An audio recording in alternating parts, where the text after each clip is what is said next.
Hi hello ಎಲ್ಲರಿಗೂ ನಮಸ್ಕಾರ. ಇವತ್ತು ಗುರುವಾರದಲ್ಲ ಅದನ್ನು ಶೇರ್ ಮಾಡ್ತಾ ಇದ್ದೀನಿ. ಜೊತೆಗೆ ಇವತ್ತು ಸ್ವಲ್ಪ ಕೆಲಸದ ಜೊತೆಗೆ ಇವತ್ತು ಉಪ್ಸಾರು ಮುದ್ದೆ ಮಾಡ್ತಾಯಿದ್ದೀನಿ. ಕಾಳು ಮತ್ತು ಬರೀ ಕಾಳೊಂದೇ ಅಲಸಂದೆ ಕಾಳು ನೆನೆ ಹಾಕಿದೆ. ಉಪ್ಸಾರು ಮುದ್ದೆ ಮಾಡ್ತಾಯಿದ್ದೀನಿ. ರೆಸಿಪಿ ಜೊತೆಗೆ ಸ್ವಲ್ಪ ಮಾತುಕತೆ ಇದ್ದೇ ಇರುತ್ತೆ. ಬನ್ನಿ ವಿಡಿಯೋ ಶುರು ಮಾಡೋಣ. ವಿಡಿಯೋ ಇಷ್ಟ ಆದಲ್ಲಿ ಲೈಕ್ ಕೊಡಿ, ಹೊಸ್ತಾ ನೋಡ್ತಾ ಇರೋರು ಸಬ್ಸ್ಕ್ರೈಬ್ ಮಾಡ್ಕೊಳ್ಳಿ. ನಿಮ್ಮ ಅನಿಸಿಕೆ ಅಭಿಪ್ರಾಯಗಳನ್ನು ಕಮೆಂಟ್ ಹಾಕಿ ಅಂತ ಹೇಳ್ತಾ ವೆಲ್ಕಮ್ ಟು ಕೆಂಪೀಸ್ ಕಿಚನ್. ಇವತ್ತು ಬೆಳಿಗ್ಗೆನೇ ಹಕ್ಕಿ ಸೋಸ್ತಾ ಇದ್ದೀನಿ. ಗದ್ದೆ ಹಕ್ಕಿ ಇದು. ನಿಜವಾಗ್ಲೂ ಸ್ನೇಹಿತರೆ, ಎಷ್ಟು ಖುಷಿಯಾಗೋಯಿತು ಅಂದರೆ ಗದ್ದೆ ಹಕ್ಕಿ ಮನೆಗೆ ಬಂದ ತಕ್ಷಣ ಒಂದು ಸ್ವಲ್ಪ ಹಾಕಿದ್ರೆ ಸಾಕು 2 ಟೈಮ್ ಊಟ ಮಾಡ್ಬೋದು. ಅಷ್ಟು ಒಂದು ಫೈಬರ್ ಅಂಶ ಇದೆ. ಹೊಟ್ಟೆನೂ ಸಹ ತುಂಬುತ್ತೆ. ಜೊತೆಗೆ ಯಾವುದೇ ರೀತಿ ಕೆಮಿಕಲ್ಲು ಹಾಕಿಲ್ಲ. ಡೈರೆಕ್ಟಾಗಿ ಹೋಗಿ ಮೆಲ್ಗೆ ಹಾಕಿಸಿದ್ವಿ, ಜಾಸ್ತಿ ಪಾಲಿಶ್ ಕೊಡಿಸಿಲ್ಲ.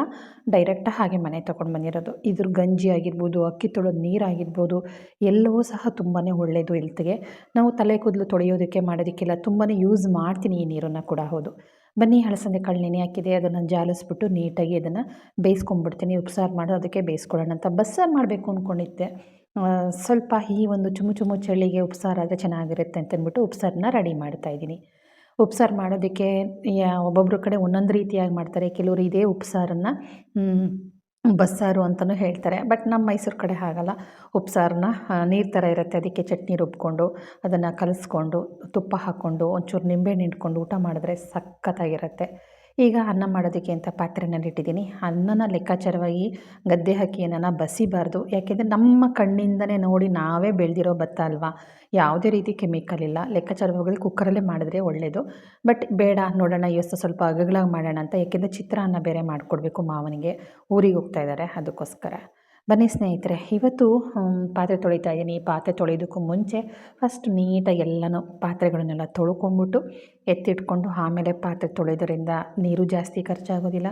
ಜೊತೆಗೆ ಪಾತ್ರೆನೂ ಕ್ಲೀನಾಗಿರುತ್ತೆ, ಸೋಪು ಜಾಸ್ತಿ ಖರ್ಚಾಗೋದಿಲ್ಲ ಅಂತಲೇ ಹೇಳ್ಬೋದು. ರಾತ್ರಿ ಮಲಗೋದಕ್ಕೂ ಮುಂಚೆ ಯಾವುದೇ ಕಾರಣಕ್ಕೂ ಎಷ್ಟೇ ಕಷ್ಟ ಆಗಿರಲಿ, ಪಾತ್ರೆ ತೊಳೆಯೋಕ್ಕಾಗಲಿಲ್ಲ, ಬೆಳಗೋಕ್ಕಾಗಲಿಲ್ಲ ಅಂತಂದ್ರೂ ದಯವಿಟ್ಟು ಅಟ್ಲೀಸ್ಟ್ ಎಂಜಲು ಪಾತ್ರೆಗಳು, ಆಮೇಲೆ ಮುಸುರೆ ಪಾತ್ರೆಗಳೆಲ್ಲ ಇರುತ್ತಲ್ವ, ಅನ್ನ ಸಾಂಬಾರ್ದು ಅದೆಲ್ಲವೂ ನೀಟಾಗಿ ವಾಶ್ ಮಾಡಿಬಿಟ್ಟು ಹಾಗೆ ಇಟ್ಬಿಡಿ. ಬೆಳಗ್ಗೆ ಎದ್ದು ನಿಮಗೆ ಯಾವಾಗ ತೊಳಿಬೇಕು ಅನಿಸುತ್ತೆ ಆವಾಗ ತೊಳ್ಕೊಳ್ಳಿ. ರಾತ್ರಿ ಹೊತ್ತು ಮಹಾಲಕ್ಷ್ಮಿ ಮನೆಯಲ್ಲಿ ಓಡಾಡ್ತಾರೆ, ಸತ್ತವರು ಕೆಟ್ಟವರು ನಮ್ಮ ಮನೆಗೆ ಬಂದು ಓಡಾಡ್ತಾರೆ ಮನೆ ಒಳಗಡೆ. ಅಂದರೆ ಒಳ್ಳೆಯ ಒಂದು ಶಕ್ತಿ ಬಂದು ಓಡಾಡ್ಕೊಂಡು ಹೋಗುತ್ತೆ ಮನೆಯಲ್ಲಿ. ಒಂದು ಸ್ವಲ್ಪ ಈ ಥರ ಮನೆಯಲ್ಲಿ ಮುಸುರೆ ಅಂತ ಅನ್ನೋದು ಏನಾದ್ರು ಇತ್ತು ಅಂತಂದರೆ ಬೇಜಾರು ಮಾಡ್ಕೊಳ್ತಾರೆ, ಮಹಾಲಕ್ಷ್ಮಿ ಕೋಪ ಮಾಡ್ಕೊಳ್ತಾರೆ ಅಂತ ಹಿರಿಯರ ವಾಡಿಕೆ. ಎಷ್ಟೋ ಸತ್ಯನೋ ಎಷ್ಟೋ ಸುಳ್ಳು ಗೊತ್ತಿಲ್ಲ. ಆದರೆ ಇವತ್ತಿಗೂ ನಮ್ಮ ಮನೆಯಲ್ಲಿ ರಾತ್ರಿ ಹೊತ್ತು ಮಲಗಬೇಕಾದ್ರೆ ಎಷ್ಟೇ ಹಂಡೆಗಳಲ್ಲಿ ತುಂಬಿ ನೀರು ಇಟ್ಟಿದ್ರೂ ಸಹ ನಿಜವಾಗ್ಲೂ ಒಂದು ಗ್ಲಾಸಲ್ಲಿ ನೀರಿಟ್ಟು ಅದ್ರ ಮೇಲೆ ಮುಚ್ಚಿಟ್ಟು ರಾತ್ರಿ ಓಡಾಡೋ ಒಂದು ಆತ್ಮಕ್ಕೆ ಅಂತ ಹೇಳಿ ಇಟ್ಟು ಮಲಗುವಂಥ ಪದ್ಧತಿ.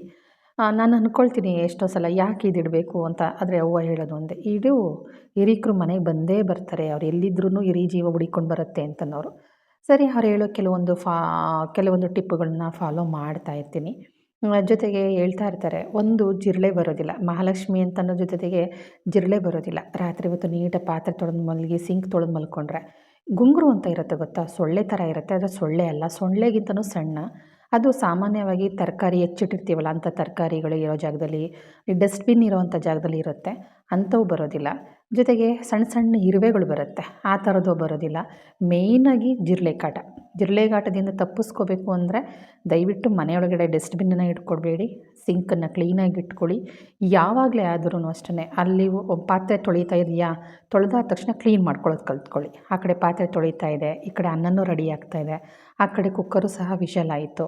1-2 ವಿಸಲ್ ಚೆನ್ನಾಗಿ ಬರೆಸ್ಕೋತು ಅಂದರೆ ನಾಟಿ ಕಾಳು ಸ್ವಲ್ಪ ಬೇಯೋದು ಲೇಟ್ ಆಗುತ್ತೆ ಅಂದ್ಬಿಟ್ಟು ಒಂದು 3-4 ವಿಸಲೇ ಬರೆಸ್ಕೊಂಡೆ, ಚೆನ್ನಾಗಿ ಬೆಂದಿತ್ತು. ಅಷ್ಟರಲ್ಲಿ ಎಲ್ಲ ಇನ್ನೊಂದು ಸ್ವಲ್ಪ ಬೇಯಬೇಕು ಅನ್ನ ಅಂದ್ಬಿಟ್ಟು ಅಷ್ಟರಲ್ಲಿ ಪಾತ್ರೆ ತೊಳ್ಕೊಂಬಿಡೋಣ ಅಂತ ಬಂದ್ಬಿಟ್ಟು ಕಂಟಿನ್ಯೂ ಆಗಿ ಪಾತ್ರೆಗಳನ್ನ ತೊಳಿತಾ ಇದ್ದೀನಿ. ಇಷ್ಟೇ, ಪಾತ್ರೆ ತೊಳೆದ ತಕ್ಷಣ ಮತ್ತೆ ನಾನು ಯಾವುದನ್ನು ಸ್ಟ್ಯಾಂಡಿಗೆಲ್ಲ ಹಾಕೋಕ್ಕೆ ಹೋಗೋದಿಲ್ಲ. ನೀರನ್ನು ಕ್ಲೀನಾಗಿ ಎಲ್ಲ ಇಳ್ಕೊಂಡು ಆದಮೇಲೆ ಸ್ಟ್ಯಾಂಡಿಗೆ ಹಾಕ್ತೀನಿ, ಇಲ್ಲಾಂದರೆ ಸ್ಟ್ಯಾಂಡೆಲ್ಲ ಹಾಳಾಗೋಗುತ್ತೆ. ಸುಮಾರು 14-15 ವರ್ಷದ ಸ್ಟ್ಯಾಂಡು ಅದು. ಇವತ್ತಿಗೂ ಹೊಸ ಸ್ಟ್ಯಾಂಡ್ ಥರನೇ ಇದೆ ನಮ್ಮನೆ ಪಾತ್ರೆ ಸ್ಟ್ಯಾಂಡು. ಈಗ ಅನ್ನನ ಬಸ್ಕೊಳ್ತೀನಿ. ಇದು ಅನ್ನನ ಬಸ್ತಿರೋದು ಗಂಜಿನ ಯಾವುದೇ ಕಾರಣಕ್ಕೂ ವೇಸ್ಟ್ ಮಾಡೋಕ್ಕೆ ಹೋಗಬೇಡಿ. ಗದ್ದೆ ಅಕ್ಕಿದು ಮಾತ್ರ ನಾನು ಹೇಳ್ತಾ ಇರೋದು. ಗದ್ದೆ ಅಕ್ಕಿ ಅಂತಂದ್ಬಿಟ್ಟು ಇವತ್ತು ನಮ್ಮ ಗದ್ದೆನಲ್ಲೇ ಬೆಳೆದಿದ್ದೀವಿ ಅಂತಂದ್ಬಿಟ್ಟು ಕೊಡ್ತಾರೆ, ಕಣ್ಣಿಂದ ನೋಡಿರೋದಿಲ್ಲ. ಕೆಲವೊಂದು ಪೌಡ್ರುಗಳನ್ನ ರೈಸ್ಗೆ ಮಿಕ್ಸ್ ಮಾಡಿರ್ತಾರೆ, ಹುಳಗಳು ಬರಬಾರ್ದು, ಬಿಳಿ ಹುಳ ಕಪ್ಪು ಹುಳ ಬರಬಾರ್ದು ಅಂತ. ಬಿಳಿ ಹುಳ ಕಪ್ಪು ಹುಳ ಯಾಕೆ ಬರುತ್ತೆ ಗೊತ್ತಾ, ಪಾಲಿಶು ಜಾಸ್ತಿ ಕೊಟ್ಟಿರಲ್ಲ ಅಲ್ವಾ. ಒಟ್ಟಿನಂಶ ಇರುತ್ತೆ ಅದರಲ್ಲಿ. ಆ ಕಾರಣಕ್ಕೋಸ್ಕರ ಬೇಗ ವಾಟುಳ, ಬಿಳಿ ಹುಳ, ಅಕ್ಕಿ ಹುಳ ಅಂತ ವೈಟಿಗಿರುತ್ತಲ್ಲ ಅದು ಬೇಗ ಬಂದುಬಿಡುತ್ತೆ. ಅದೇ ಕಾರಣಕ್ಕೋಸ್ಕರ ಬರಬಾರ್ದು ಅಂದ್ಬಿಟ್ಟು ಔಷಧಿ ಹಾಕ್ತಾರೆ. ದಯವಿಟ್ಟು ಅಂಥದ್ದನ್ನು ನೋಡಿ ಮಾಡಿ ತೊಗೊಳ್ಳಿ. ಯಾಕೆಂದರೆ ಏನೇ ಆದ್ರೂ ಔಷಧಿ ಹಾಕಿರ್ತಾರೆ ಬೇರೆಯವರಿಂದ ತೊಗೊಂಡ್ರೆ, ಅದಂತೂ ನಿಜ. ಈಗ ಪಾತ್ರೆ ಎಲ್ಲ ತೊಳೆದಾಯಿತು, ಅನ್ನ ಬಸ್ತು ಪಂಗಕ್ಕಿಟ್ಟಿದ್ದೀನಿ. ಅದರಲ್ಲಿ ಸ್ವಲ್ಪ ಗಂಜಿ ಅಂಶ ಇದ್ದರೆ ಅನ್ನ ಬೇಗ ಹಾಳಾಗ್ಬಿಡುತ್ತೆ. ಅದಕ್ಕೆ ಸಿಮ್ಮಲ್ಲಿ ಇಟ್ಬಿಟ್ಟು ಒಂದು 5 ನಿಮಿಷ ಬಿಟ್ಬಿಡ್ತು ಅಂದರೆ ಚೆನ್ನಾಗಿ ಅದರಲ್ಲಿರೋ ಗಂಜಿ ಅಂಶ ಎಲ್ಲ ಹಿಂಗುತ್ತೆ, ಆಮೇಲೆ ಅನ್ನನೂ ಹಾಳಾಗೋದಿಲ್ಲ ಅಂತ. ಈಗ ಸಿಂಕಲ್ಲಿರೋ ಪಾತ್ರೆ ಎಲ್ಲ ತೊಳೆದು ಸಿಂಕು ಸುತ್ತ ಒರೆಸ್ಕೊಂಡ್ಬಿಡ್ತು ಅಂದರೆ ಈ ಕೆಲಸ ಮುಗೀತು. ಯಾವುದೇ ಕಾರಣಕ್ಕೂ ಈ ಬಟ್ಟೆನ ಅಲ್ಲಿದ್ದಲ್ಲಿ ಉಪಯೋಗಿಸ್ಕೋಬಾರ್ದು. ಇವತ್ತು ಒಂದು ದಿನ ಬಳಸ್ಕೋತೀನ, ನೈಟು ಕ್ಲೀನಾಗಿ ಬಟ್ಟೆನ ಅದನ್ನು ಸೋಪ್ ಹಾಕಿ ವಾಶ್ ಮಾಡಿ ಒಣಗಾಕ್ಬಿಟ್ಟು ಮಾರನೇ ದಿವಸ ಬಳಸ್ಕೊಂಡ್ರೆ ಒಳ್ಳೆಯದು. ಇಲ್ಲ ಅಂತಂದರೆ ಮಾತ್ರ ನಿಜಕ್ಕೂ ಹೆಲ್ತ್ ಹಾಳಾಗುತ್ತೆ. ಇಲ್ಲಿ ಯಾರದೇ ಆದರೂ ಅಷ್ಟೇ ಹೆಲ್ತ್ ಹಾಳಾಗುತ್ತೆ, ಅದಂತೂ ನಿಜ. ಇವಾಗ ಬನ್ನಿ, ಕಾಳಿಗೆ ಒಗ್ಗರಣೆ ಹಾಕೋದಕ್ಕೆ ಏನು ಬೇಕೋ ಅದನ್ನು ಈರುಳ್ಳಿ ಎಲ್ಲ ಸಿಪ್ಪೆ ತೆಗೆದಿದೆ. ಸಾಮಾನ್ಯವಾಗಿ ಬ್ಲ್ಯಾಕ್ ಫಂಗಸ್ ಅಂತೂ ಖಂಡಿತ ಇದ್ದೇ ಇರುತ್ತೆ ಇದರಲ್ಲಿ. ಅದಕ್ಕೋಸ್ಕರ ಸ್ವಲ್ಪ ಉಪ್ಪು ಹಾಕಿ ಒಂದು 10 ನಿಮಿಷ ನೆನೆ ಹಾಕಿಬಿಟ್ರೆ ಆ ಬ್ಲ್ಯಾಕ್ ಇರೋದೆಲ್ಲ ಹೊರಟೋಗ್ಬಿಡುತ್ತೆ. ಆ ಕಾರಣಕ್ಕೋಸ್ಕರ ನೆನೆ ಹಾಕ್ತಾಯಿದ್ದೀನಿ. ಇನ್ನು ಈರುಳ್ಳಿ ಮತ್ತು ಕರಿಬೇವು ಸೊಪ್ಪು, ಒಣಮೆಣ್ಸಿನ್ಕಾಯಿ ಎಲ್ಲವನ್ನು ಬಿಡಿಸ್ಕೊಳ್ತೀನಿ. ಸಾಮಾನ್ಯ ಈ ಒಂದು ಅಲಸಂದೆ ಕಾಳು ಸಾಂಬಾರು ಗ್ಯಾಸ್ಟ್ರಿಕ್ಕು, ಮಂಡಿ ಹಿಡ್ಕೊಳ್ಳುತ್ತೆ, ಬೆನ್ನು ಹಿಡ್ಕೊಳ್ಳುತ್ತೆ ಅಂತ ಹೇಳ್ತೀರಲ್ಲ, ಅವ್ರುಗಳಿಗೆ ಏನು ಮಾಡಿ ಗೊತ್ತಾ, ಕಾಳು ಒಗ್ಗರಣೆ ಹಾಕಬೇಕಾದ್ರೆ ಒಂದು 4-5 ಬೇಳೆ ಬೆಳ್ಳುಳ್ಳಿನ ಈ ಥರ ಒಗ್ಗರಣೆ ಹಾಕಿ, ಯಾರಿಗೆ ಕಾಳು ಒಗ್ಗರಣೆಗೆ, ಜೊತೆಗೆ ಒಂದು 2 ಚಿಟಿಕೆ ಹಿಂಗನ್ನು ಹಾಕಿ. ಆಗೇನಾಗುತ್ತೆ, ಬ್ಯಾಲೆನ್ಸ್ ಆಗುತ್ತೆ, ಗ್ಯಾಸ್ಟ್ರಿಕ್ ಆಗೋದಿಲ್ಲ, ಮಂಡಿ ಹಿಡ್ಕೊಳ್ಳೋದು, ವಾಯು ಅಂಶ ಕಡಿಮೆ ಆಗುತ್ತೆ ಹಿಂಗೆ ಬಳಕೆಯಿಂದ. ಒಗ್ಗರಣೆಗೆ ಕಾಳು ಒಗ್ಗರಣೆ ಮಾಡಬೇಕಾದ್ರೇ ಹಿಂಗನ್ನು ಹಾಕ್ಬಿಡಿ, ಆಯಿತಾ. ಇವಾಗ ಕಾಯೆಲ್ಲ ತುರಿದಿಟ್ಕೊಂಡು ಈಗ ಹಸಿಮೆಣ್ಸಿನ್ಕಾಯಿನೆಲ್ಲ ಹುರ್ಕೊಳ್ತೀನಿ. ಈ ಹಸಿಮೆಣ್ಸಿನ್ಕಾಯಿ ಹುರಿಯೋಕ್ಕೂ ಮುಂಚೆ ಕ್ಲೀನಾಗಿ ತೊಳೆದು ಅದನ್ನು ಹಾಗೆ ಸಣ್ಣ ಸಣ್ಣದಾಗಿ ಗಿಂಡಿದೆ, ತೂತ ಮಾಡಿದೆ ಅದಕ್ಕೆ ಒಂಚೂರು ಉಗುರಲ್ಲಿ.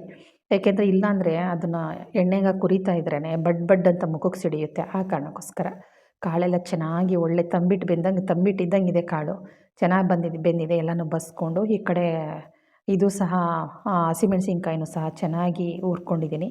ಇವಾಗ ಕರಿಬೇವು ಸೊಪ್ಪು, ಬೆಳ್ಳುಳ್ಳಿ, ಕಾಳು ಮೆಣಸು, ಜೀರಿಗೆ, ಹುಣಸೆಹಣ್ಣು ಮತ್ತು ಹುರಿದಿರೋ ಮೆಣಸಿನಕಾಯಿ, ರುಚಿಗೆ ತಕ್ಕಷ್ಟು ಉಪ್ಪನ್ನು ಹಾಕಿ ನಾನು ಈ ಖಾರನ ರುಬ್ಕೋತೀನಿ. ಖಾರ ಇದು ಉಪ್ಸಾರಿಗೂ ಚೆನ್ನಾಗಿರುತ್ತೆ, ಬಿಸಿ ಬಿಸಿ ಅನ್ನ ತುಪ್ಪ ಹಾಕ್ಕೊಂಡು ತಿಂದರೂ ಚೆಂದ, ಬಿಸಿ ಬಿಸಿ ಅನ್ನ ಬೆಣ್ಣೆ ಹಾಕ್ಕೊಂಡು ತಿಂದರೂ ಚೆಂದ, ರೊಟ್ಟಿಗೂ ಸಖತ್ತಾಗಿರುತ್ತೆ, ಚಪಾತಿಗೂ ತುಂಬ ಚೆಂದ. ಮೊಸರು ಮತ್ತು ಉಪ್ಸಾರಿನ ಖಾರನ ಮಿಕ್ಸ್ ಮಾಡಿಬಿಟ್ಟು ಚಪಾತಿ, ರೊಟ್ಟಿ ಇದನ್ನೆಲ್ಲನೂ ತಿನ್ಬೋದು, ತುಂಬಾ ಚೆನ್ನಾಗಿರುತ್ತೆ. ಜೊತೆಗೆ ಬಿಸಿ ಮುದ್ದೆ, ಮೊಸರು, ಉಪ್ಸಾರಿನ ಖಾರ ಹಾಕ್ಕೊಂಡು ಮಿಕ್ಸ್ ಮಾಡ್ಕೊಂಡು ತಿಂತಿದ್ರೆ ಎಷ್ಟು ಚೆನ್ನಾಗಿರುತ್ತೆ ಗೊತ್ತಾ. ಈ ಉಪ್ಸಾರಿನ ಖಾರ ಇದ್ದರೆ ಎಷ್ಟು ಥರ ಇದಕ್ಕೆ ಊಟ ಮಾಡ್ಬೋದು ಅಂತಂದರೆ, ಅನ್ನಕ್ಕೆಲ್ಲ ಊಟ ಮಾಡ್ಬೋದು ಅಂದರೆ ಅಷ್ಟು ಇಷ್ಟ ಈ ಖಾರ. ಹೊರಗಡೆ ಇಟ್ಟರೆ ಮಾತ್ರ 2 ದಿನ. ಕಾರಣ ಏನಂತಂದರೆ ಸಾಂಬಾರು ಹಾಕಿದ್ದೀವಿ, ಉಪ್ಸಾರು ಹಾಕಿದ್ದೀನಿ, ಜೊತೆಗೆ ಕಾಳನ್ನು ಹಾಕಿದ್ದೀನಿ, 2 ಸ್ಪೂನಷ್ಟು ಕಾಳನ್ನು ಹಾಕಿದ್ದೀನಿ. ಕಾಳು ಹಾಕೋದಕ್ಕೆ ಟೇಸ್ಟ್ ಕೊಡುತ್ತೆ. ಈ ಅಲಸಂದೆ ಕಾಳಿಗಿಂತ ಮೊಳಕೆ ಹುರುಳಿ ಕಾಳು ಇರುತ್ತಲ್ಲ, ಅದನ್ನು ಹಾಕಿದ್ರೆ ಖಾರ ಮಾತ್ರ ಸಖತ್ತಾಗಿರುತ್ತೆ ಸ್ನೇಹಿತರೆ. ಬನ್ನಿ, ಇವಾಗೆಲ್ಲ ಖಾರಕ್ಕೆಲ್ಲ ರುಬ್ಕೊಳ್ಳೋದಕ್ಕೆಲ್ಲ ರೆಡಿ ಮಾಡಿಕೊಂಡು ಈರುಳ್ಳಿನ ಕಟ್ ಮಾಡ್ಕೊಳ್ತಾ ಇದ್ದೀನಿ. ಈ ಒಂದು ಚಾಪರ್ ಬಗ್ಗೆ ಕೇಳಿದ್ರಿ ಅಲ್ವಾ, ಇದು ಬಂದ್ಬಿಟ್ಟು ಪಿಜನ್ ಅವ್ರದ್ದು. ಸುಮಾರು ವರ್ಷ ಆಯಿತು, ಬಳಸ್ತಾನೇ ಇರಲಿಲ್ಲ, ತೆಗೆದಿಟ್ಬಿಟ್ಟಿದೆ. ಇವಾಗ ಬಳಸೋಣ ಅಂತಬಿಟ್ಟು ಮತ್ತೆ ಬಳಸೋದಕ್ಕೆ ಶುರು ಮಾಡಿದ್ದೀನಿ. ಎಷ್ಟೋ ಕೆಲಸಗಳು ನಿಜವಾಗ್ಲೂ ಇದೊಂದು ಚಾಪರ್ ಇದ್ದರೆ ತುಂಬ ಕೆಲಸಗಳು ಕಡಿಮೆ ಆಗುತ್ತೆ ಅಂತಲೇ ಹೇಳ್ಬೋದು.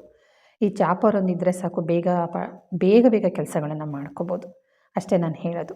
ಇನ್ನು ಮನೆಯಲ್ಲಿ ಜಾಸ್ತಿ ಯಾವುದೇ ಕಾರಣಕ್ಕೂ ಈರುಳ್ಳಿ ಸಿಪ್ಪೆನ ಮೂಲೆಯಲ್ಲಿ ಗುಡ್ಡೆ ಹಾಕೋಕ್ಕೆ ಹೋಗಬೇಡಿ. ಅಡುಗೆ ಮನೆಯಲ್ಲಿ ಗುಡಿಸಿ ಒಂದು ಕಡೆ ಗುಡ್ಡೆ ಹಾಕ್ಬಿಡೋದು ಮಾಡಿದ್ರೆ ನಿಜವಾಗ್ಲೂ ಜಿರಳೆಗಳು ಮನೆಗೆ ಬರೋಕ್ಕೆ ನಾವೇ ದಾರಿ ಮಾಡಿಕೊಟ್ಟಂಗೆ, ಆಯಿತಾ. ಒಗ್ಗರಣೆ ಹಾಕ್ತಾಯಿದ್ದೀನಿ, ನೋಡೋದಲ್ಲ. ಇವಾಗ ಒಂದು ಚಿಟಕಿ ಹಿಂಗೆ ಹಾಕಿದ್ನಲ್ವ, ಬೆಳ್ಳುಳ್ಳಿ ಹಾಕಿದೆ, ಮೆಣಸಿನಕಾಯಿ ಹಾಕಿದೆ, ಕರಿಬೇವು ಹಾಕಿದೆ. ಅದಕ್ಕಿಂತ ಮುಂಚೆ ಎಣ್ಣೆ ಬಿಟ್ಟು ಸಾಸಿವೆ ಜೀರಿಗೆ ಹಾಕಿದೆ. ಇವಾಗ ಹಿಂಗೆ ಹಾಕ್ಬಿಟ್ಟು ಆಮೇಲೆ ಈರುಳ್ಳಿ ಹಾಕಿ ಸ್ವಲ್ಪ ಉಪ್ಪನ್ನು ಹಾಕ್ತೀನಿ. ಹಾಕ್ಬಿಟ್ಟು ಚೆನ್ನಾಗಿ ಬಾಡಿಸ್ಕೊಂಡು ಬೇಯಿಸಿಟ್ಟಿರೋ ಕಾಳು ಹಾಕಿ ಲಾಸ್ಟಲ್ಲಿ ಒಂದು ಸ್ವಲ್ಪ ಕಾಯಿ ತುರಿನ ಹಾಕಿ ಚೆನ್ನಾಗಿ ಮಿಕ್ಸ್ ಮಾಡಿಬಿಟ್ರೆ ನಿಜಕ್ಕೂ ತುಂಬ ರುಚಿಯಾಗಿರೋ ಪಲ್ಯ ರೆಡಿ ಆಗುತ್ತೆ ಸ್ನೇಹಿತರೆ. ಇವತ್ತು ಏನು ವಿಚಾರ ಮಾತಾಡೋದು ಅಂತಂದರೆ ಇದ್ರ ಬಗ್ಗೆನೇ ನಾನು ಮಾತಾಡ್ತಾಯಿದ್ದೆ. ಸಾಧ್ಯವಾದಷ್ಟು ಮನೆಯಲ್ಲಿ ವಯಸ್ಸಾಗಿರೋರು ಅಥವಾ ವಾಯು ಅಂಶ ಇರೋರು ಏನಾದ್ರು ಇತ್ತು, ಮಂಡಿ ನೋವು, ಕೈ ನೋವು, ಕಾಲು ನೋವು ಅಂತಾರಲ್ಲ, ಅಂಥವ್ರಿದ್ದರೆ ಅಲಸಂದೆ ಕಾಳನ್ನು ಜಾಸ್ತಿ ಬಳಕೆ ಮಾಡೋಕ್ಕೆ ಹೋಗಬೇಡಿ. ಮನೆಯಲ್ಲಿ ಪುಟ್ಟ ಮಕ್ಕಳಿದ್ರೆ ಇದನ್ನು ಮಾಡಿಕೊಡಿ, ಗೊತ್ತಾಯ್ತಾ. ಚೆನ್ನಾಗಿ ತಿಂತಾರೆ. ಬರೀ ಉಪ್ಪು ಹಾಕ್ಬಿಟ್ಟು ಕೊಟ್ಟರು ಮಕ್ಕಳು ತುಂಬ ಚೆನ್ನಾಗಿ ಖುಷಿ ಪಟ್ಕೊಂಡು ತಿಂತಾರೆ ಅಂತಲೇ ಹೇಳ್ಬೋದು. ಈಗ ಮಿಕ್ಸಿ ಜಾರಿಗೆ ಹಾಕ್ಕೊಂಡು ನೈಸಾಗಿ ಖಾರನ ರುಬ್ಕೋತಾ ಇದ್ದೀನಿ. ರುಬ್ಬೋದಕ್ಕೆ ನಾನು ಉಪ್ಸಾರನ್ನು ಬಳಸ್ತಾ ಇದ್ದೀನಿ. ನಾನು ಆಗಲೇ ಹೇಳಿದ್ನಲ್ಲ, ಹೊರಗಡೆ ಇಟ್ಟರೆ 2 ದಿನ ಕಾಳಾಗುತ್ತೆ, ಫ್ರಿಜ್ಜಲ್ಲಿ ಇಟ್ಟರೆ 15 ದಿವಸ ಆದರೂ ಏನೂ ಆಗೋದಿಲ್ಲ. ಆದರೆ ಈ ಟೇಸ್ಟು ಆ ಫ್ರಿಜ್ಜಲ್ಲಿ ಇಟ್ಟ ಮೇಲೆ ಇರೋದಿಲ್ಲ. ನಿಜವಲ್ಲೂ ಅಲ್ಲಿ ಮಾಡಿ ಅಲ್ಲಿ ತಿಂದರೆ ರುಚಿ ಚೆನ್ನಾಗಿರುತ್ತೆ ಅಂತಲೇ ಹೇಳ್ಬೋದು. ಈ ಖಾರಕ್ಕೆ ಬೇಕಾದರೆ ಒಗ್ಗರಣೆ ಕೊಟ್ಕೋಬೋದು. ನಾನೇನು ಈ ಖಾರಕ್ಕೆ ಒಗ್ಗರಣೆ ಕೊಟ್ಕೊಳ್ತಾ ಇಲ್ಲ. ಹಾಗೆ 2 ಟೊಮೊಟೊವನ್ನು ಸಹ ಕಾಳಿನ ಜೊತೆಗೆ ಬೇಯಿಸ್ಕೊಂಡಿದ್ದೆ. ಅದನ್ನು ಸಹ ಮಿಕ್ಸಿ ಜಾರಿಗೆ ಹಾಕ್ಕೊಂಡು ರುಬ್ಕೊಂಡು ಕಾಳನ್ನು ಕಟ್ಟಿದೆಯಲ್ವ ಅದಕ್ಕೆ ಹಾಕ್ಕೊಳ್ತೀನಿ. ಕಾಳನ್ನು ಕಟ್ಟಿಗೆ ಬೇಕಂತಂದರೆ ಒಗ್ಗರಣೆ ಮಾಡ್ಕೋಬೋದು. ಇದೆಲ್ಲ ಆಗ್ತಿದ್ದಂಗೆ ಮಿಕ್ಸಿನ ಅಲ್ಲಿಂದ ಅಲ್ಲೇ ಒರೆಸ್ಕೊಂಡು ಇಟ್ಕೊಂಡ್ರೆ ಒಂದು ಈ ಮಿಕ್ಸಿ ಒಳಗಡೆ ಜಿರಳೆಗಳು ಯಪ್ಪಾ ಎಷ್ಟೋ ಜನ ಮನೆಯಲ್ಲಿ ನೋಡಿರ್ತೀನಿ. ಮಿಕ್ಸಿ ಕೆಳಗಡೆ ಎತ್ತಿ ನೋಡಿದ್ರೆ ಸಾಕು ಎಷ್ಟು ಜಿರಳೆಗಳು ಮೊಟ್ಟೆ ಇಟ್ಟಿರ್ತವೆ ಗೊತ್ತಾ? ಅಲ್ಲಿದಲ್ಲೇ ಮೊಟ್ಟೆ ಇಟ್ಟಿರುತ್ತೆ. ಜಿರಳೆಗಳು ಓಡಾಡ್ತಾ ಇರ್ತವೆ.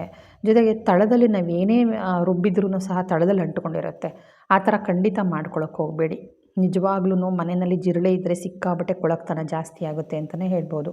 ಬಿಸಿ ಬಿಸಿ ಮುದ್ದೆ ಮಾಡ್ಕೊಳ್ತಾ ಇದ್ದೀನಿ. ಈ ಮುದ್ದೆ ಒಂದಿತ್ತು ಅಂತಂದರೆ ಎಷ್ಟು ಹೆಲ್ತಿ ರೆಸಿಪಿ ಗೊತ್ತಾ ಇದು? ನಾನು ಈ ಮುದ್ದೆಗೆ ಸಿರಿಧಾನ್ಯಗಳು ಹಾಕಿದ್ದೀನಿ. ಸಿರಿಧಾನ್ಯಗಳು ಎಷ್ಟಿದೆ ಅದೆಲ್ಲನೂ ಹಾಕಿದ್ದೀನಿ. ಅಕ್ಕಿ ಹಾಕಿದ್ದೀನಿ, ರಾಗಿ, ಗೋಧಿ, ಎಲ್ಲ ಥರ ಕಾಳುಗಳು, ಸುಮಾರು ಥರ ಕಾಳುಗಳು, ಸೋಯಾ ಕಾಳಾಗಿರ್ಬೋದು, ಎಲ್ಲ ಕಾಳುಗಳನ್ನು ಹಾಕಿ ಉದ್ದಿನಕಾಳು, ಉದ್ದಿನಕಾಳು, ಅದು ಸಿಪ್ಪೆ ತೆಗೆದೇ ಇರುವಂಥ ಉದ್ದಿನಕಾಳನ್ನು ಹಾಕಿದ್ದೀನಿ. ಎಲ್ಲನೂ ಹಾಕಿ ಮಾಡಿಸಿರೋದು. ನಿಜವಾಗ್ಲೂ ಎಷ್ಟು ಹೊಟ್ಟೆ ತುಂಬುತ್ತೆ ಗೊತ್ತಾ? ಇದೊಂದು ಮುದ್ದೆ ಊಟ ಮಾಡಿಬಿಟ್ರೆ ಸಾಕು, ರಿಚ್ ಫೈಬರ್ ಅಂಶ ಇದೆ ಮಾತ್ರ. ನಿಜವಾಗ್ಲೂ ಹೇಳ್ತೀನಿ ಸ್ನೇಹಿತರೆ, ಹೊಟ್ಟೆ ತುಂಬೋದ್ರ ಜೊತೆಗೆ ನಮಗೆ ಬೆಳಗ್ಗೆ ತಿಂದುಬಿಟ್ರೆ ಸಾಕು, ಮಧ್ಯಾಹ್ನಕ್ಕೆ ನಮ್ಗೆ ಊಟನೇ ಕೇಳಿಸೋದಿಲ್ಲ. ನಾವು ಆ ಕಾಳು ಈ ಕಾಳು ಮೊಳಕೆ ಕಟ್ಟಿದ ಕಾಳೆಲ್ಲ ಊಟ ಮಾಡ್ತೀವಲ್ಲ, ಇದೊಂದು ಮುದ್ದೆ ಇದ್ದರೆ ಸಾಕು ಎಲ್ಲ ಪ್ರೋಟೀನು ಇದರಲ್ಲೇ ಸಿಗುತ್ತೆ ಅಂತ ಅನ್ಬೋದು. ಕೆಲವರು ಹೇಳ್ತಾರೆ ಮೆಂತ್ಯ ತಿಂದರೆ ದಪ್ಪ ಆಗ್ತಾರೆ ಅಂತ. ದಪ್ಪ ಆಗಲ್ಲ. ನಿಜವಾಗ್ಲೂ ಹೇಳ್ತೀನಲ್ಲ, ಮೆಂತ್ಯ ತಿಂದರೆ ಯಾರೂ ದಪ್ಪ ಆಗಲ್ಲ. ನಾವು ಮಾಡೋ ವಿಧಾನ ಕರೆಕ್ಟಾಗಿರಬೇಕು, ಅದೇ ನಾನು ಹೇಳೋದು. ಕೆಲವರು ಇದನ್ನು ಸಿಹಿ ಮುದ್ದೆ ಮಾಡ್ಕೊಂಡು ಊಟ ಮಾಡ್ತಾರೆ. ಬಟ್ ನಮ್ಮ ಮನೆಯಲ್ಲಿ ಸಿಹಿ ಅಷ್ಟೊಂದು ನನಗಿಷ್ಟ ಇಲ್ಲ. ನಮ್ಮ ಮನೆಯವ್ರು ಸ್ವಲ್ಪ ಇಷ್ಟಪಡ್ತಾರೆ. ಬಟ್ ಡೈಲಿ ಅದು ಸಿಹಿ ಮುದ್ದೆ ಮಾಡಿದ್ರೂ ಇಷ್ಟಪಡಲ್ಲ ಅದು. ಹಾಗಾಗಿ ಮಾಮೂಲಿ ಸಾಂಬಾರಿಗೆ ಹೇಗೆ ನಾವು ಸಾಂಬಾರಲ್ಲಿ ಊಟ ಮಾಡ್ತೀವೋ ಅದೇ ಥರನೇ ಉಪ್ಸಾರು ಮಾಡಿದ್ನಲ್ವ ಅದಕ್ಕೆ ಹಾಕ್ಕೊಂಡು ಊಟ ಮಾಡ್ತಾಯಿದ್ದಾರೆ ಸ್ನೇಹಿತರೆ. ಖಂಡಿತವಾಗ್ಲೂ ನಾನು ಎಷ್ಟೋ ಸಲ ನಾನು ಈ ಮುದ್ದೆ ಮಾಡೋದು ಹೇಗೆ, ರಾಗಿ ಹಿಟ್ಟನ್ನು ಮಾಡ್ಕೊಳ್ಳೋದು ಹೇಗೆ ಅಂತ ನಾನು ಶೇರ್ ಮಾಡಿದ್ದೀನಿ. ಖಂಡಿತ ನೀವು ಅದನ್ನು ನಾನು ಒಂದ್ಸಲ ಹೋಗಿ ಚೆಕ್ ಮಾಡಿ. ತುಂಬ ರಿಚ್ ಪ್ರೋಟೀನ್ ಇದೆ. ಮನೆಯಲ್ಲಿ ಮಂಡಿ ನೋವು, ಕೈ ನೋವು, ಕಾಲು ನೋವು, ನನಗೆ ಪೀರಿಯಡ್ಸಲ್ಲಿ ಪ್ರಾಬ್ಲಮ್ ಆಗ್ತಾಯಿದೆ ಅಂತನ್ನೋರು ಖಂಡಿತ ಈ ಥರ ಎಲ್ಲ ಥರ ಒಂದು ಸಿರಿಧಾನ್ಯಗಳನ್ನು ಹಾಕಿ ಮನೆಯಲ್ಲಿ ಯಾವ್ಯಾವ ಕಾಳು ಸಿಗುತ್ತೆ ಎಲ್ಲನೂ ಒಂದೊಂದು ಇಡೀ ಹಾಕಿ, ಜಾಸ್ತಿ ಬೇಡ, ಹಾಕ್ಬಿಟ್ಟು ಮುದ್ದೆ ಮಾಡಿಕೊಂಡು ಡೈಲಿ 2 ಟೈಮ್ ಊಟ ಮಾಡಿ. ಬೆಳಿಗ್ಗೆ ರಾತ್ರಿ ಊಟ ಮಾಡಿ, ಖಂಡಿತ ಒಳ್ಳೆಯದಾಗುತ್ತೆ. ರಾತ್ರಿ ಟೈಮಲ್ಲೂ ಯಾವುದೇ ಕಾರಣಕ್ಕೂ ಲೇಟಾಗಿ ಮಲಗೋಕ್ಕೆ ಹೋಗಬೇಡಿ. ಬೇಗನೆ ಮಲ್ಕೊಳ್ಳಿ. ಎಲ್ಲಕ್ಕಿಂತ ಮುಖ್ಯವಾಗಿ ಇನ್ನೊಂದು ಏನು ಗೊತ್ತಾ? ನಾವು ಇವತ್ತೆಲ್ಲ ತುಂಬ ದಪ್ಪ ಆಗ್ತಾ ಇರೋದು, ಸಿಕ್ಕಾಪಟ್ಟೆ ನಾವು ಬಾಡಿ ವೆಯ್ಟ್ ಜಾಸ್ತಿ ಆಗ್ತಿರೋದು ಕಾರಣ ನಾವು ಊಟನ ರಾತ್ರಿ 9 ಗಂಟೆ ಮೇಲೆ 10 ಗಂಟೆ ಮೇಲೆ ಮಾಡೋದ್ರಿಂದ ನಮ್ಮ ಬಾಡಿ ವೆಯ್ಟ್ ಜಾಸ್ತಿ ಆಗುತ್ತೆ. ಮಂಡಿ ನೋವು ಬರೋದು, ಬೆನ್ನು ನೋವು ಬರುತ್ತೆ. ಏನಿದ್ರೂ ನಾವು ಊಟನ ಬೇಗ ಸಾಧ್ಯವಾದಷ್ಟು 7 ಗಂಟೆ ಒಳಗಡೆ ಮುಗಿಸೋದ್ರಿಂದ ನಮ್ಮ ಜೀರ್ಣಕ್ರಿಯೆಯೂ ಚೆನ್ನಾಗಾಗುತ್ತೆ. ನಮ್ಮ ಬಾಡಿನಲ್ಲಿ ಯಾವುದೇ ರೀತಿ ಬೊಜ್ಜು ಶೇಖರಣೆ ಆಗೋದೇ ಇಲ್ಲ ಅಂತಲೇ ಹೇಳ್ತೀನಿ. ತರಕಾರಿ ಎಲ್ಲ ತೊಗೊಂಡು ಬಂದಿದೆ. ಈ ಸಲ ತರಕಾರಿ ತುಂಬಾ ಚೆನ್ನಾಗಿತ್ತು. ಅದರೊಂದು ಕೆಲವೊಂದು ಸೋರೆಕಾಯಿ, ಕುಂಬಳಕಾಯಿ, ಹಾಗಲಕಾಯಿ, ಪಪ್ಪಾಯ, ಹೀರೆಕಾಯಿ ಅದು ಯಾವುದನ್ನು ತೊಗೊಂಬರೋಕ್ಕಾಗಲಿಲ್ಲ. ಈ ಸಲ ಎಷ್ಟು ಬೇಕು ಅಷ್ಟು ತೊಗೊಂಬಂದಿದ್ದೀನಿ. ಕಾರಣ ಏನಂದರೆ ಸ್ವಲ್ಪ ಮಳೆ ಬಿದ್ದಂಗಾಗಿದೆ. ಜಾಸ್ತಿನ ಇಟ್ಟರೂ ಸಹ ತರಕಾರಿಗಳು ಹಾಳಾಗೋ ಚಾನ್ಸಸ್ ಇದೆ. ಆ ಕಾರಣಕ್ಕೋಸ್ಕರ ಸ್ವಲ್ಪನೇ ತೊಗೊಂಡು ಬಂದಿದ್ದೀನಿ. ಸ್ವಲ್ಪ ಅಂತ ಏನಿಲ್ಲ, ಕೆಲವೊಂದನ್ನು 1 kg ತೊಗೊಂಡು ಬಂದಿದ್ದೀನಿ. ಓಕೆ, ಇದು ತೊಗೊಂಡೋಗ್ಬೋದು ಅಂಥವನ್ನ ಬೇಡ ಸ್ವಲ್ಪನೇ ತೊಗೊಂಡೋಗೋಣ ಅಂತನ್ನ ಈಗ ಮೂಲಂಗಿ ಅಂಥವೆಲ್ಲನೂ ಅರ್ಧ kg ತೊಗೊಂಡು ಬಂದಿದ್ದೀನಿ. ಸ್ವಲ್ಪ ನೀರಿನ ಅಂಶ ಬಿದ್ದು ಅದನ್ನು ಫ್ರಿಜ್ಜಲ್ಲಿ ಇಟ್ಟರೂ ಸಹ ಹಾಳಾಗುತ್ತೆ. ಇಲ್ಲೆಂಗೆ ಅಂತಂದರೆ ಬುಧವಾರ ಭಾನುವಾರ ಒಳ್ಳೆ ಫ್ರೆಶ್ ತರಕಾರಿ ಬರುತ್ತೆ. ಅದನ್ನು ಬಿಟ್ಟರೆ ಬೇರೆ ದಿನಗಳು ತಗೊಂಡ್ರೆ ಅದನ್ನು ಫ್ರಿಜರೇಟಿವ್ ಮಾಡಿರ್ತಾರೆ, ಅದನ್ನೆಲ್ಲ ಶೇಖರಣೆ ಮಾಡಿಟ್ಟಿರ್ತಾರೆ. ಆ ಫ್ರಿಜರೇಟಿವಿಂದ ಏನಾಗುತ್ತೆ ಗೊತ್ತಾ? ಅದು ಬೇಗ ಕೊಳ್ತೋಗುತ್ತೆ. ಹೊರಗಡೆ ಇಟ್ಟರು ಕೊಳ್ತೋಗುತ್ತೆ, ಫ್ರಿಜ್ಜಲ್ಲಿ ಇಟ್ಟರೆ ಇದ್ದದ್ದು ಬ್ಲ್ಯಾಕ್ ಆಗುತ್ತೆ. ಆ ಕಾರಣಕ್ಕೋಸ್ಕರ ಬುಧವಾರ ಭಾನುವಾರನೇ ವೆಯ್ಟ್ ಮಾಡ್ತಾಯಿರ್ತೀವಿ, ಫ್ರೆಶ್ ತರಕಾರಿ ಬಂದಿರುತ್ತೆ ತಗೊಳ್ಳೋಣ ಅಂತ. ಯಾವುದೇ ತರಕಾರಿನೂ ನಾನು ತೊಳೆಯೋದಿಲ್ಲ, ಡೈರೆಕ್ಟಾಗಿ ಹಾಗೆ ಎಲ್ಲವನ್ನು ಫ್ರಿಜ್ಜಲ್ಲಿ ಇಡ್ತೀನಿ. ಏನಪ್ಪ ಹಂಗೆ ಇಟ್ಟರೆ ಚೆನ್ನಾಗಿರುತ್ತೆ ಅನ್ಬೋದು.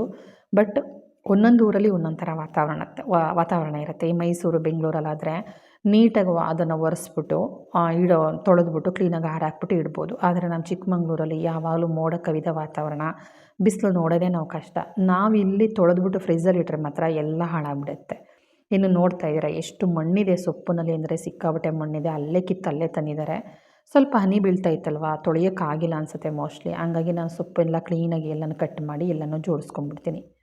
ಸ್ನೇಹಿತರೆ, ಎಲ್ಲರಿಗೂ ಹೇಳೋದು ಒಂದೇ ಮಾತು, 4 ಜನ ನಮ್ಮನ್ನು ಅಂತಾರೆ, ಆಡ್ತಾರೆ. ನಾವು ಏನೇ ಕೆಲಸ ಮಾಡಿದ್ರೂ ಯಾರಾದರೂ ನಮ್ಮನ್ನು ಹಂಗಿಸ್ತಾರೆ, ನಮ್ಮನ್ನು ಹೀಯಾಳಿಸ್ತಾರೆ ಅಂದ್ಕೊಂಡು ಯಾವುದೇ ಕೆಲಸವನ್ನು ಶುರು ಮಾಡಬೇಡಿ. ಶುರು ಮಾಡಿದ್ರೂ ಸಹ ಯಾರು ಏನೇ ಅಂದ್ರೂ ತಲೆ ಕೆಡಿಸ್ಕೊಳ್ಳೋ ಅವಶ್ಯಕತೆ ಅಂತೂ ಖಂಡಿತ ಇಲ್ಲ. ಜೀವನದಲ್ಲಿ ಯಾವತ್ತೇ ಆದ್ರೂ ಇನ್ನೊಬ್ಬರು ನಮ್ಮನ್ನು ನೋಡ್ತಾ ಇದ್ದಾರೆ ಅಂದ್ಕೊಂಡು ನಾವು ಅವ್ರನ್ನ ನೋಡ್ತಾ ಇದ್ದರೆ ನಮ್ಮ ಕೆಲಸಗಳಿಗೆ ನಾವೇ ಕಲ್ಲು ಹಾಕ್ಕೊಂಡಂಗೆ. ನಾನು ಮಾಡ್ತಿರೋ ಕೆಲಸದ ಬಗ್ಗೆ ನಾವು ಗಮನ ಕೊಡಬೇಕು. ನಮ್ಮ ಯಶಸ್ಸು ಮತ್ತು ನಮ್ಮ ಒಂದು ಶ್ರೇಯಸ್ಸು ಬಗ್ಗೆ ನಾವು ಗಮನ ಕೊಡಬೇಕು ಅಂತ ನಾನು ಹೇಳ್ತೀನಿ. ಇವತ್ತು ನಮ್ಮ ಅಂತಿರೋರು, ಹಾಡ್ತಾ ಇರೋರು ನಾಳೆ ದಿವಸ ಹೊಗಳ್ತಾರೆ ಅನ್ನೋದಂತೂ ಅಷ್ಟೇ ಸತ್ಯವಾದ ಮಾತು. ನಮ್ಮನ್ನು ನಮಗೆ ಕಲ್ಲು ಹಾಕೋದಕ್ಕೆ, ನಮ್ಮ ಮಾಡೋ ಕೆಲಸಗಳ ಕಲ್ಲು ಹಾಕೋದಕ್ಕೆ, ನಮ್ಮ ಮನಸ್ಸನ್ನು ಹಾಳು ಮಾಡೋದಕ್ಕೆ ಕೆಲವು ಜನಗಳು ಪ್ರತಿಯೊಂದು ಕೆಲಸವನ್ನು ಹಾಡ್ಕೊಳ್ತಾರೆ. ಮಾಡೋ ಕೆಲಸದಲ್ಲಿ ನಿಯತ್ತು, ನ್ಯಾಯ, ಧರ್ಮ, ಸತ್ಯ ಇದ್ದರೆ ಸಾಕು. ನಮ್ಮ ಚಪ್ಪಲಿ ಹೊಲಿಯೋ ಕೆಲಸ ಆಗಿರಲಿ, ಚರಂಡಿಗೋರೋ ಕೆಲಸ ಆಗಿರಲಿ, ಮತ್ತೊಂದು ಮಗದೊಂದಾಗಲಿ, ಒಂದು ಕೆಲಸ ಅಂತ ಇದ್ದ ಕಣ್ಣು ಮುಚ್ಕೊಂಡು ಮಾಡಿ. ಅಯ್ಯೋ ನನ್ನ ಎಜುಕೇಷನ್ಗೂ ನನ್ನ ಕೆಲಸಕ್ಕೂ ಸಂಬಂಧನೇ ಇಲ್ಲ, ನಾನು ಮಾಡೋದಿಲ್ಲ ಅಂತ ಯಾವುದೇ ಕಾರಣಕ್ಕೂ ಅಂದ್ಕೊಳ್ಳೋಕೆ ಹೋಗಬೇಡಿ. ಯಾಕೆ ಗೊತ್ತಾ, ಯಾವತ್ತೇ ಆದರೂ ಇವತ್ತು ನೋಡಿ ನಮ್ಮ ಇಂಡಿಯಾದಲ್ಲಿ ಓದಿರೋ ಎಜುಕೇಷನ್ಗೂ ಮಾಡೋ ಕೆಲಸಕ್ಕೂ ಸಂಬಂಧನೇ ಇರೋದಿಲ್ಲ. ಮಾಡೋ ಕೆಲಸನೇ ಬೇರೆ ಇದ್ದರೆ ಅವ್ರು ಓದಿರೋ ಎಜುಕೇಷನ್ನೇ ಬೇರೆ ಇರುತ್ತೆ, ಹೌದಲ್ವಾ? ಇವತ್ತೆಲ್ಲ ಇಂಜಿನಿಯರ್ ಆಗಿರೋರೆಲ್ಲರೂ ಹೋಟೆಲ್ ಇಟ್ಕೊಂಡಿರೋರು ಎಷ್ಟು ಜನ ಇಲ್ಲ, ರೈತರಾಗಿರೋರು ಎಷ್ಟು ಜನ ಇಲ್ಲ, ಹೌದಲ್ವಾ? ಓದೋ ಕೆಲಸಕ್ಕೂ ಓದಿರೋ ಓದಿಗೂ ಮಾಡೋ ಕೆಲಸಕ್ಕೂ ಯಾವುದೇ ವ್ಯತ್ಯಾಸ ಇಲ್ಲ, ಯಾವುದೂ ಸಂಬಂಧ ಇಲ್ಲ ಅಂತ ಹೇಳ್ತೀನಿ. ಒಂದೇ ಹೇಳೋದು, ನಾವು ಮಾಡೋ ಕೆಲಸ ನಮ್ಗೆ ಆತ್ಮತೃಪ್ತಿ ಕೊಡ್ತಾ ಇದೆಯಾ, ನನಗೆ ಖುಷಿ ಕೊಡ್ತಾ ಇದೆಯಾ, ನನಗೆ ಸಂತೋಷ ಕೊಡ್ತಾ ಇದೆಯಾ, ನಾನು ಮಾಡೋ ಕೆಲಸದಲ್ಲಿ ನನಗೆ ಆಯಾಸನೇ ಆಗ್ತಾ ಇಲ್ವಾ, ನಾವು ಮಾಡೋ ಕೆಲಸನ ಇನ್ನೂ ಮಾಡಬೇಕು ಅನಿಸುತ್ತಾ, ಅಂಥ ಕೆಲಸನ ಯಾವತ್ತಿಗೂ ಬಿಡೋದಕ್ಕೆ ಹೋಗಬೇಡಿ. ಇವತ್ತು ಯಶಸ್ಸು ಕಾಣದೇ ಇರ್ಬೋದು, ಇವತ್ತು ನಾವು 4 ಕಾಸನ್ನು ಸಂಪಾದನೆ ಮಾಡದೇ ಇರ್ಬೋದು, ಮುಂದೆ ನಾವು ಆ ಕೆಲಸದಿಂದ ಸಕ್ಸಸ್ ಅಂತೂ ಕಂಡೇ ಕಾಣ್ತೀವಿ. ಯಾವತ್ತು ಯಾವ ಕೆಲಸದಲ್ಲಿ ಖುಷಿ ಸಿಗುತ್ತೋ, ಯಾವ ಕೆಲಸದಲ್ಲಿ ಆಯಾಸ ಆಗೋದಿಲ್ವೋ, ಯಾವ ಕೆಲಸನ ನಾವು ಇನ್ನೂ ಕೆಲಸನ ಮಾಡಬೇಕು ಅನಿಸುತ್ತೋ ಅಂಥ ಕೆಲಸನೇ ನಮಗೆ ಕೈ ಹಿಡಿಯೋದಂತೂ ಅಷ್ಟೇ ಸತ್ಯ ಸ್ನೇಹಿತರೆ. ಬೇರೆಯವರು ನನಗೆ ಏನು ಲಾಭ ತಂದುಕೊಡ್ಲಿಲ್ಲ, ನಮ್ಮನ್ನು ನೋಡಿ ಆಡ್ಕೊಳ್ತಾ ಇದ್ದಾರೆ, ಅದಕ್ಕೆ ನನ್ನ ಮನಸ್ಸು ಖುಷಿ ಸಿಗ್ತಾ ಇದೆ ಈ ಕೆಲಸ ಅನ್ನೋದಾದರೆ ಖಂಡಿತ ಮಾಡಿ. ಬೇರೆಯವ್ರು ನೋಡಿಕೊಂಡು ನಮ್ಮ ಅಂದ್ಕೊಳ್ತಾರೆ, ಆಡ್ಕೊಳ್ತಾರೆ, ಹೀಯಾಳಿಸ್ತಾರೆ, ಅಥವಾ ನಮ್ಮ ಜನನ ನೋಡ್ತಾ ಇದ್ದಾರೆ, ಅವ್ರ ಥರ ನಾನು ಬೆಳಿಲಿಲ್ಲ, ಅವ್ರ ಥರ ನಾನು ಕಾರ್ ತೊಗೊಳ್ಳಿಲ್ಲ, ಸೈಟ್ ತೊಗೊಳ್ಳಿಲ್ಲ, ಮನೆ ತೊಗೊಳ್ಳಿಲ್ಲ ಅಂತ ಯೋಚನೆ ಮಾಡ್ಕೊಂಡು ಕೆಲಸ ಮಾಡಬೇಡಿ.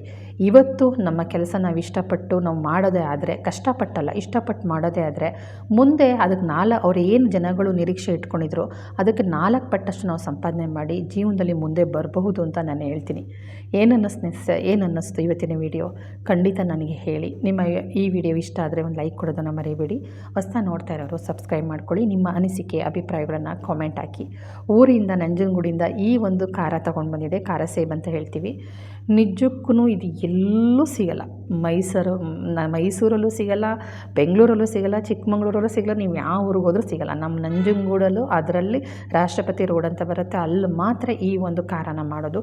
ಇದಕ್ಕೆ ಬೇರೆ ಏನು ಕಾಳು ಏನೂ ಹಾಕಲ್ಲ, ಬರೀ ಖಾರ ಮಾತ್ರ.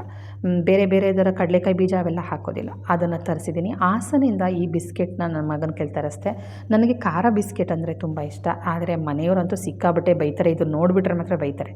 ಯಾಕೆ ಇದನ್ನೆಲ್ಲ ತಿನ್ನಿಸಲ್ಲ, ನಮ್ಮ ಮನೆಯಲ್ಲಿ ಬೈತಾ ಇರ್ತಾರೆ, ಏನಾದ್ರು ಬೇಕು ಅಂತಂದರೆ ಮನೇಲಿ ಮಾಡ್ಕೊಂಡು ತಿನ್ನು ಅಂತಾರೆ. ಬಟ್ ಏನು ಮಾಡೋಕ್ಕಾಗೋದಿಲ್ಲ, ಇರಲಿ ಒಂದು ಸಲ ತುಂಬ ವರ್ಷ ಆಗಿತ್ತು ತಿಂದು ಅಂದ್ಬಿಟ್ಟು ತರಿಸ್ದೆ. ಬೆಣ್ಣೆ ಮುರುಕು ಮತ್ತು ಕೊಬ್ಬರಿ ಬಿಸ್ಕೆಟು ಮತ್ತು ಖಾರ ಬಿಸ್ಕೆಟನ್ನು.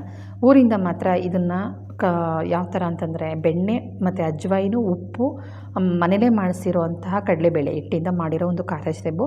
ಇದು ನಮ್ಮ ನಂಜನಗೂಡಲ್ಲಿ ಬಿಟ್ಟರೆ ಎಲ್ಲೂ ಸಿಗೋದಿಲ್ಲ, ಅಲ್ಲಿ ನಾನು ತರಿಸಿರೋದು ಸ್ನೇಹಿತರೆ. ಓಕೆ, ಈ ವಿಡಿಯೋನ ಇಲ್ಲಿಗೆ ಮುಗಿಸ್ತಾ ಇದ್ದೀನಿ. ಇಷ್ಟ ಆಗಿದರೆ ಒಂದು ಲೈಕ್ ಕೊಡಿ, ಹೊಸ್ದಾಗಿ ನೋಡ್ತಾ ಇರೋರು ಸಬ್ಸ್ಕ್ರೈಬ್ ಮಾಡ್ಕೊಳ್ಳಿ. Thank you.